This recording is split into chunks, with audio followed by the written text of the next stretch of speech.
जम्मू कश्मीर का एक बहुत बड़ा मुद्दा है जिसे सरकार और केंद्र सरकार दोनों ने नजरअंदाज कर दिया है। नजरअंदाज क्यों किया, यही एक बड़ा सवाल है। हमारे साथ सीनियर पत्रकार सुधीर कुमार हैं। बहुत बहुत स्वागत है सर हमारे। नमस्कार जी। सुधीर सर, ये जो मुद्दा है, ना जाने क्यों सरकार इस मुद्दे को इग्नोर कर रही है। ये एक बड़ा सवाल है। 2.5 लाख लोग जब एक तरफ खड़े हों और वो सरकार के लिए काम कर रहे हों, उन लोगों को नजरअंदाज कर देना और उनकी बात ना करना और उनको प्रमोशन देने की बजाय उनकी डिमोशन कर देना, ये कहाँ तक ठीक है? और मामला थोड़ा पेचीदा है, इसलिए थोड़ा विस्तार से समझना चाहूंगा। देखिए, इसमें सबसे बड़ी बात आती ये है कि जो हमारे 2.5 लाख एम्प्लॉइज हैं जम्मू कश्मीर के अंदर, ये 2014 के बाद ये सफर करना शुरू हुए। इन्होंने जो पहले नो डाउट पहले भी चल रहा था, जब इनको ज्यादा इनकी जो हमारे लोगों में ये प्रॉब्लम आनी शुरू होगी, तो ये 2014 के बाद ये शुरू हुआ। आपने देखा होगा कि 2019 के बाद जब ये यूटी बनी, तो यूटी बनने के बाद इनकी जो प्रॉब्लम थी वो बढ़ी है, कम नहीं हुई है। इसमें थोड़ा मैं पीछे जाऊंगा कि आपको, मुझे याद है कि जब महबूबा मुफ्ती के साथ बीजेपी की सरकार जम्मू कश्मीर के अंदर थी, ये जो रिजर्वेशन इन प्रमोशन का इशू था, ये किसी हद तक सीएम के टेबल पे वहां पर फाइल चले गई थी जी। और एक जो अंदर को जो हमें पता चला था कि सीएम जो महबूबा मुफ्ती, अगर उस दिन उसकी सरकार नहीं गिरती तो उन्होंने वो ऑर्डर साइन कर दिया था। वो वाला ऑर्डर जो रिजर्वेशन एंड प्रमोशन का इम्प्लीमेंटेशन था, तो वो ऑर्डर इन्होंने कर दिया था। अब वहां पे हुआ क्या था कि वो, मुझे मालूम है कि उसी समय उनकी सपोर्ट को विथड्रॉ कर लिया गया, और अनफॉर्चुनेटली एक बंदा जो जिसका नाम नहीं लूंगा, वो सीएम के पास आया। उन्होंने बोला, मैडम अब आप ये बंद कर दो, ये जो ऑर्डर शार्डर साइन करने बंद कर दो, क्योंकि आपकी जो सरकार है वो अब खत्म हो चुकी है, बीजेपी ने फुल सपोर्ट विथड्रॉ कर चुके हैं। उसके बाद ये जो प्रॉब्लम जैसे 2019 की ये जो शुरू हुआ, ये जो डाउनग्रेड हुई हमारी स्टेट यूटी में, आपको याद होगा कि जब यहाँ पे ये डाउनग्रेड हुई, एक ऑर्डिनेंस निकला था प्रेसिडेंट ऑफ इंडिया से, जिस ऑर्डिनेंस में ईडब्ल्यूएस की प्रमोशन भी थी और एससी एसटी की प्रमोशन भी थी, रिजर्वेशन जो इन जॉब्स वो भी थी। सरकार ने क्या किया कि वो जो रिजर्वेशन थी हमारी, ईडब्ल्यूएस की इंप्लीमेंट कर दी, लेकिन जो कॉन्स्टिट्यूशनल राइट था जिनका, उनको विक्टिमाइज कर दिया, और जो अनकॉन्स्टिट्यूशनल रिजर्वेशन थी ईडब्ल्यूएस की, उसको गवर्नमेंट ने इम्प्लीमेंट कर दिया। और जो दूसरा प्रेसिडेंशियल ऑर्डर था, वहां से दिल्ली से जो प्रेसिडेंट ऑफ इंडिया का ऑर्डर था, वो दूसरा ऑर्डर जो जिसमें एससी को बेनिफिट था, वो वाला इन्होंने इम्प्लीमेंट नहीं किया। अब जहां की जम्मू कश्मीर की सरकार की मंशा जो है, इससे आपको एक बड़ा, मतलब जिसको प्रिज्म होता है ना, प्रिज्म के अंदर बड़ा क्लियर हो जाता है कि हमारी ब्यूरोक्रेसी कहाँ काम कर रही है। तो वो हमारी ब्यूरोक्रेसी जो थी शुरू से 2019 के बाद जब उनके हाथ में पावर आई, वो तो शुरू से अगेंस्ट में थे, वो इसके खिलाफ थे। आज की डेट में ऑर्डर कुछ है सुप्रीम कोर्ट का, और यहाँ की जो ब्यूरोक्रेसी है बार बार उसी ऑर्डर को, आपने देखा होगा कि उसी ही ऑर्डर को बोलती है कि उन्होंने जी स्टेटस को कर दिया हुआ। अरे सुप्रीम कोर्ट बोलती है कि हाई कोर्ट के ऑर्डर को जो इन्होंने स्टक डाउन किया था रिजर्वेशन प्रमोशन को, सुप्रीम कोर्ट ने उसको स्टे किया हुआ है, स्टक डाउन को स्टे किया हुआ है। ये नहीं किया हुआ है कि स्टेटस को कि नहीं नहीं ये इनको देनी नहीं है, क्योंकि जो रिजर्वेशन है वो कॉन्स्टिट्यूशनल राइट है, वो हमें मिलती है एज पर द पॉपुलेशन, ठीक है ना। और सेंट्रल गवर्नमेंट देती है 15% एससी को, और एसटी को देती है 7.5% के करीब करीब। इसी तरीके से जम्मू कश्मीर में थोड़ा सा उल्टा चलता है, 8% मिलती है एससी को, 9% मिलती है एसटी को, कि पॉपुलेशन के हिसाब से चल रहा है ना। आपने, उन्होंने पॉपुलेशन के हिसाब से हमारी रिजर्वेशन को इन्होंने वहां पे इम्प्लीमेंट रखा किया। अब बात यहाँ पे ये आती है कि आप अगर पॉपुलेशन के हिसाब से कर रहे हो, चल रहे हो, आप हमारे जो 2.5 लाख, जैसे आपने बताया कि 2.5 लाख एम्प्लॉइज हैं, 2.5 लाख एम्प्लॉइज को आप लोग क्यों डिप्राइव कर रहे हो? ये वजह क्या मानते हैं, ऐसा हो क्यों रहा है? लोग तो मेरे ख्याल से अब रिटायर्ड भी हो चुके होंगे और कई रिटायर्ड होने वाले हैं। वो लोग भी ये सोच रहे हैं कि आखिर ऐसा क्यों उन लोगों के साथ किया जा रहा है, जब सर्विस वो अच्छे से कर रहे हैं। तो प्रमोशन हो जाने की बजाय डिमोशन हो जाना, कई ऐसे केस हैं जो ये बता रहे हैं कि डिमोशन भी हुई है कई लोगों की। संसार जी, मैं यहाँ पे ये जो कुछ लोगों का, जिसमें ब्यूरोक्रेट्स भी हैं, लॉ डिपार्टमेंट का कमिश्नर सेक्रेटरी, हमारे जनरल डिपार्टमेंट का कमिश्नर सेक्रेटरी जो पहले वाला था, अब मैं नाम लूंगा, मुझे कोई इनसे कोई, हम जर्नलिस्ट लोग हम डरते नहीं इनसे। लॉ डिपार्टमेंट में अगर आप देखेंगे कि सेठी साहब हैं, अंचल सेठी साहब, उन्होंने भी अपने मैनिपुलेट किया, ऑर्डर को इम्प्लीमेंट होने से उन्होंने रोका हुआ है। आपको कोई नहीं रोक रहा, आपको सिर्फ जम्मू कश्मीर की एक लॉ डिपार्टमेंट और एक जीएडी डिपार्टमेंट। पहले जीएडी डिपार्टमेंट में कमिश्नर सेक्रेटरी आए अपने संजीव वर्मा, जो आजकल चीफ इलेक्टोरल ऑफिसर्स हैं, इन्होंने भी कुछ नहीं किया। उसके ऊपर वही अपने माइंड ऑर्डर निकाला कि स्टेटस को जो सुप्रीम कोर्ट वाला, वही अपना मैनिपुलेशन उसी तरीके से इन्होंने वो की। लेकिन इन्होंने उसको, उस ऑर्डर को सुप्रीम कोर्ट से क्लैरिफिकेशन लेनी पड़ती है आपको, अटॉर्नी जनरल से, सॉलिसिटर जनरल से, कि आपने स्टेटस को क्या दिया है। इन्होंने बॉदर ही नहीं किया उसको। इन्होंने कहा ठीक है जी, इन्होंने निकाला, ऑर्डर निकाल दिया। जिस ऑर्डर में इन्होंने बीच में एक ऑर्डर निकाला था कि वो जो रिजर्वेशन का स्लॉट है वो खाली रखा जाएगा। अरे भाई, आप मतलब कॉन्स्टिट्यूशन के साथ ही मजाक कर रहे हो। आप रिजर्वेशन का स्लॉट, जो कॉन्स्टिट्यूशनल रिजर्वेशन है, उसका स्लॉट खाली रख रहे हो, और जो अनकॉन्स्टिट्यूशनल है उसको बोल रहे हो कि आप दे रहे हो। अगर आप ओवरऑल एनालिसिस करो, आप पॉपुलेशन के हिसाब से देखो कि ओवरऑल हम इसको एनालिसिस अगर हम करना चाहें, तो आज की डेट में जितने भी, ये मैं नहीं कह रहा, ये डीओपीटी का डाटा है, पार्लियामेंट के अंदर उन्होंने दिया है कि पहले दिया हुआ है कि 3% जो पॉपुलेशन है वो 85% गवर्नमेंट जॉब को ऑक्युपाई किया हुआ है उन्होंने। 3% population occupying 85% government jobs in India, पूरे कंट्री का मैं बता रहा हूँ। ये जो रिजर्वेशन है, रिजर्वेशन कोई वीक नहीं है, क्योंकि ये लोग हजारों साल, 2-2.5 साल ये सफर किए हुए हैं। एक चर्चा ये रहती है कि रिजर्वेशन अब खत्म कर देनी चाहिए, इसकी जरूरत क्या है? जो जिनका, अगर हमारा 8% का जम्मू कश्मीर के अंदर राइट बनता है, हम आज की डेट में 8% मुलाजिम नहीं है।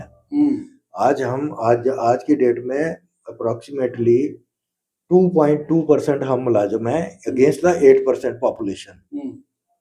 अब अगर जो जैसे अभी एक ऑर्डर हुआ कि सेंसस का, बड़ी अच्छी बात है, सेंसस आप करवाओ। सेंसस में ये भी क्लियर करो कि ये चीजें जो मैं बता रहा हूँ, हमारी 8% की पॉपुलेशन के हिसाब से हमें आज की डेट में 2.2 जो हमारे मुलाजम है, गवर्नमेंट मुलाजम, right from gazetted officer to चपड़ासी तक, ड्राइवर तक, यहाँ तक, तो हमारी रिजर्वेशन कहाँ पे हुई? दूसरी बात में यहाँ पे ये जो कमिश्नर सेक्रेटरी एम राजू या जहाँ लॉ सेक्रेटरी साहब है, इनको मैं क्लियर करना चाहता हूँ कि रिजर्वेशन जो रिजर्वेशन है दैट इज कोई वो वीक नहीं है। रिजर्वेशन जो डॉक्टर अंबेडकर साहब ने कॉन्स्टिट्यूशन में प्रोवाइड की थी, in order to bring equality in the society, society के अंदर इक्वालिटी जो है उसके लिए रिजर्वेशन पैदा उन्होंने दी थी। उन्होंने ये कहा था कि जब ये इसकी इक्वालिटी आ जाएगी और ये बराबर के हो जाएंगे, दोनों जो बराबर हो जाएंगे, उसके बाद आप इसको हटा दो चाहे। लेकिन क्या वो हुआ? नहीं, कहाँ हुआ? आज भी देख लो। आज मैं ओपनली आपको कहता हूँ, आज 2019 के बाद जम्मू कश्मीर, पहले जो रिजर्वेशन, ये जो हमारे कैटेगरी के एम्प्लॉइज थे ना, ऑफिसर थे, उनको विक्टिमाइज नहीं किया जाता था। 2019 के बाद जैसे ही लेफ्टिनेंट गवर्नर साहब यहाँ पे आए हैं, मैं ओपनली कहूंगा कि हमारे जो मुलाजिम, हमारे जो ऑफिसर हैं, केएस ऑफिसर हैं, आईएएस ऑफिसर हैं, आईपीएस ऑफिसर हैं, केपीएस ऑफिसर हैं, ये आज सब विक्टिम है इस सिस्टम के, जो जिसको ये बड़ा मानते हैं ना कि सबका विकास, सबका साथ, सबका विकास, इस सिस्टम के ये सबसे बड़े विक्टिम है। आपको ये मैं बताऊं संसार जी, 12 साल के बाद, 14 साल के बाद तो रामचंद्र जी वनवास करके वापस आए थे ना, 12 साल के बाद सौरभ भगत जी को एक प्राइम पोस्टिंग मिली है ऑलमोस्ट 12 साल के बाद। आप इमेजिन करो, 2 साल रह गए थे उनके वनवास खत्म होने में। चलो, उनका वनवास पहले ही इन्होंने खत्म कर दिया कि सौरभ भगत जी को लाया, क्योंकि उनके नाम के साथ भगत लग रहा था। अगर वो भगत नहीं होते तो आज वो किसी प्राइम पोस्ट, तिवारी होते, पांडे होते या दूसरे होते, तो वो आज कहीं प्राइम पोस्ट में, फाइनेंस में होते, होम में होते, किसी और जगह बैठे होते। 12 साल उनको टॉसिंग करते रहे, IMPA में डालते रहे, साइंस एंड टेक्नोलॉजी में डालते रहे, IT में डालते रहे, आज उनको उन्होंने डाला। लेकिन इन्होंने बड़े चालाकी से ये किया, उनको उन्होंने डाल दिया, लेकिन हमारे 2 DC को हटा दिया। अब ये भी चीजें समझे ना, 2 DC थे, बड़ी मुश्किल से उनको हटा दिया इन्होंने, उनको अटैच कर दिया GAD में। ये इनको आप कब तक विक्टिम करोगे? कब तक आपका ये खोखला नारा रहेगा, सबका साथ सबका विकास? मैं अगर अगर कहीं बैठा हूँ तो मुझे सबसे पहले मैं अपनी कम्युनिटी के बारे में देखूंगा कि मैं अपनी कम्युनिटी के साथ क्या कर पाऊंगा, उनके साथ क्या करूंगा, हमारे लोग जो हैं वो कहीं विक्टिम ना हो जाए, है ना। तो ये चीजें जो मैंने आपको जो चीजें बताई हैं, ये सारी चीजें ऐसा है कि हम लोगों को, जो जितने भी, मैं यहाँ पे ये कहूंगा कि हमारे जो MLA, ऑनरेबल MLAs हैं, एक टाइम पे एक बात चली थी कि जो पॉलिटिकल रिजर्वेशन, जब ये लोग एम्प्लॉइज और दूसरे लोग बड़े तंग पड़ के ना, एक चला था, एक मुहिम चली थी, पॉलिटिकल रिजर्वेशन को खत्म किया जाए। वो इसलिए की थी कि ये पॉलिटिकल जो रिजर्वेशन के लोग आते थे, ये कभी हमारी आवाज नहीं बने। आपने देखा होगा, ये कभी आवाज नहीं बने हैं। मैंने आपको बताया ना, सौरभ अगर कहीं आया, वो एक सौरभ जी को हमने कहीं, अगर आज वहां बैठे हैं, उसके पीछे एक बहुत बड़ी एक कैंपेन चली थी, फिर जाके इनको वहां पे बैठाना पड़ा। लेकिन साइमल्टेनियसली मैं आपको बताऊंगा कि पिछले 8 साल से हमारा ADG शेर कश्मीर पुलिस अकेडमी में बैठा हुआ है, साइड लाइन है, बैठा हुआ है, डंप किया हुआ उसको, है ना। उसको प्राइम पोस्टिंग नहीं देनी है उन्होंने, क्योंकि उसके साथ नाम लगा हुआ है, जो टाइटल है उसका, उसके हिसाब से देनी है, उन्होंने पोस्ट नहीं देनी है। हमारे लिए कौन सी पोस्टिंग होती है? कहीं बारामूला हो गया, कहीं श्रीनगर हो गया, उड़ी हो गया, कहीं मतलब ऐसी पोस्टिंग होती है जो जिसमें बड़ी डिफिकल्ट हार्ड पोस्टिंग।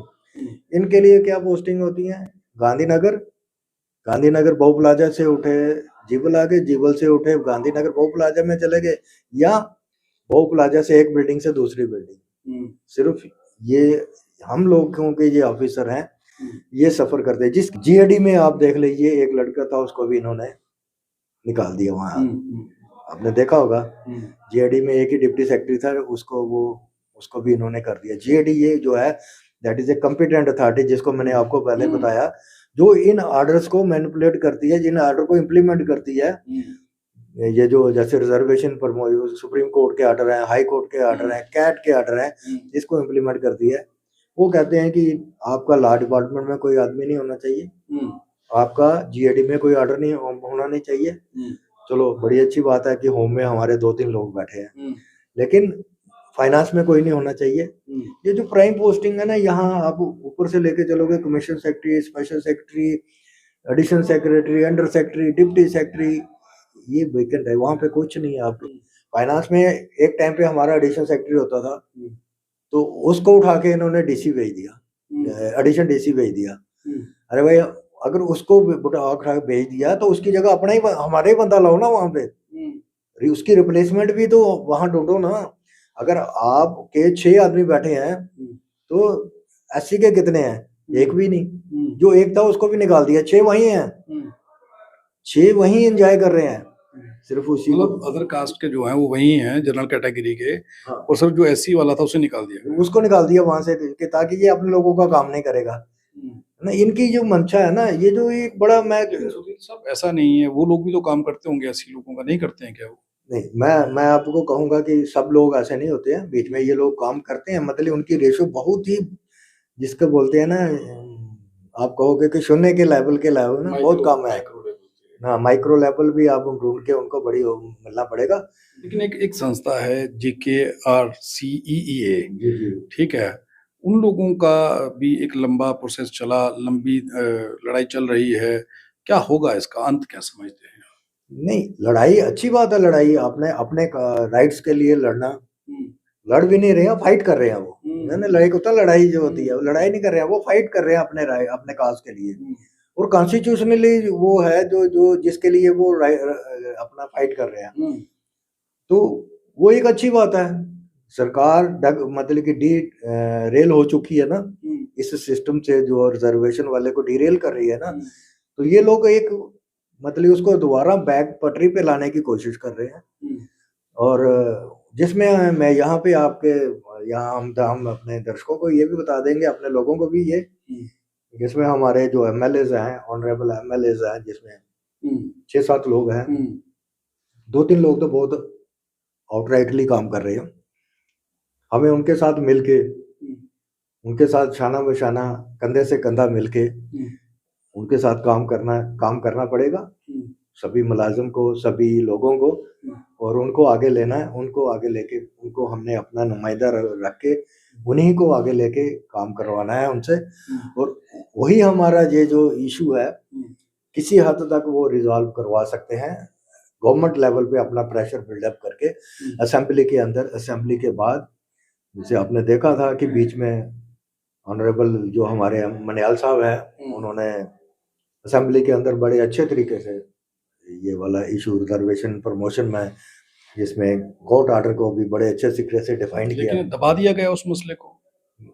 लेकिन वो दबा तो इसलिए दिया गया कि ये जो सरकार है, जैसे ये गवर्नमेंट के पास कोई पावर तो है नहीं है ना, ये सारी जो, जैसे आपको देखा होगा कि जो सारी पावर्स हैं वो एलजी के पास हैं। इसी तरीके से मैं चाहता हूँ कि हमारे जो ये जो 7 एमएलए हैं, उनको भी जो कमर कसनी चाहिए, उनको भी इनसे सीखना चाहिए, जो कैसे हम इसको वापस जो है कर सकते हैं रिजर्वेशन एंड प्रमोशन को। या मैं आपको ये एक बात बताऊंगा कि ये ऑनरेबल जो 5-7 हमारे एमएलए हैं, 8 से 7 हो गए ना, हमारी कम हो गई ना रिजर्वेशन, तो ये इन्होंने अपनी रिजर्वेशन को डिफेंड भी नहीं कर पा रहे हैं। 8 से 7 वाली जो है ना, वो भी नहीं डिफेंड कर पा रहे हैं। चलो आप पॉलिटिकल रिजर्वेशन को मत कीजिए, आप ये बताइए कि service selection board, 2 recruitment agency है ना, और पीएससी जो हमारे जेई एई जिस जो गेस्टेड ऑफिसर में जो जाते हैं, लेक्चरर वगैरह, उनकी प्रमोशन के लिए जो देखता है, लुक आफ्टर करता है, वो पीएससी करता है ना। पीएससी में कोई आदमी नहीं है, क्यों नहीं है? मतलब मेरा सवाल गवर्नर साहब से, ऑनरेबल गवर्नर साहब से, लेफ्टिनेंट गवर्नर साहब से, क्यों नहीं है? क्या हमारी कम्युनिटी के अंदर, हमारे लोगों के अंदर, एसटी और एसटी के अंदर कोई काबिल आदमी नहीं है ना? अच्छी पोजीशन में बैठे हुए हैं, अच्छे लोग बैठे हुए हैं। अंगुराना साहब बैठे हुए हैं जो यूनियन सेक्रेटरी रहे, 3 डिपार्टमेंट के चार्ज होता था कभी उनके पास, और इन अभी रिटायर हुए कितने ऑफिसर्स हैं, इन सर्विस वालों को ले लो, आप पीएससी का मेंबर बनाओ, जिसमें एटलीस्ट वो अपने लोगों का इंटरेस्ट जो वॉच करेगा। जब कोई भी सैबोटाइजिंग होगी पीएससी के अंदर, किसी लिस्ट के अंदर, किसी रिजर्वेशन प्रमोशन की लिस्ट बनेगी, या वो कुछ कोई भी लिस्ट वहां से तैयार होगी, वो एटलीस्ट अपने लोगों का इंटरेस्ट तो वॉच करेगा ना वहां पे। इन्होंने वहां भी रखा है, इन्होंने पीए उसमें सर्विस सिलेक्शन बोर्ड में नहीं रखा। एई की प्रमोशन करनी है, एडब्ल्यू की, किसी भी डिपार्टमेंट के अंदर एडब्ल्यू की करनी है, एससी की करनी है, वो तो पहले पीएससी से क्लियरेंस लेनी है ना, है ना? ऐसे ही मेडिकल कॉलेज में असिस्टेंट प्रोफेसर की या एसोसिएट प्रोफेसर की, प्रोफेसर में करनी है, वो अगर पीएससी के अंदर बैठा होगा तो वो इंटरेस्ट वॉच करेगा ना। अगर वहां होगा ही नहीं, वो इन्हीं के हाथ में कमान होगी, तो वो क्या करेगा? वो उनकी मर्जी है, देनी नहीं देनी, आप क्या करोगे? बाद में आपके पास कोई ऑप्शन नहीं होता, आप जाते हो कोर्ट कचहरियों में, फिर कोर्ट कचहरी में ठीक है, तारीख चलती रहती है। हालांकि मैं ये कहता हूँ कि सरकार को, अगर आपका मुद्दा, आपका अगर नारा है सबका साथ सबका विकास, तो करके बताओ ना यार। जी, बहुत बहुत धन्यवाद सुधीर साहब हमारे साथ बात करने के लिए, आपने हमें समय दिया।